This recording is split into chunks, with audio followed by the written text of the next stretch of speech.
Number 2, kailangan ninyong i-utilize yung best practices ng SEO. Yan. Kasi yung content marketing, hindi lang naman yan sa social media eh. You have your own content sa inyong mga websites. Nasa websites ninyo, maraming mga nasa websites nila yung mga shopping carts, di ba? So, dapat mag-drive talaga dun sa website. So, you have to be discoverable by using SEO. So, you have to ask yourself, ano ba yung mga keywords na sinesearch ng aking mga customers when they are looking for my products and services?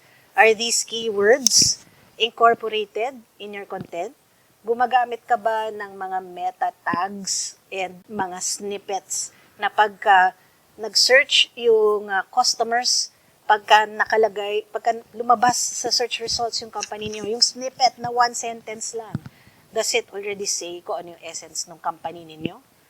Yan. So, very important yung SEO. Pati nga yung mga images na ina-upload ninyo, dapat optimized yan. At saka dapat yung file name niyo doon or yung mga alt tags, hindi lang yung image.jpg. Kasi ngayon, meron ng image search.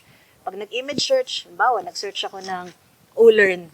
So, lahat ng mga images na may file name ng ulearn or halimbawa, interactive learning, kung yun yung keywords ng ulearn, mag-a-appear din siya.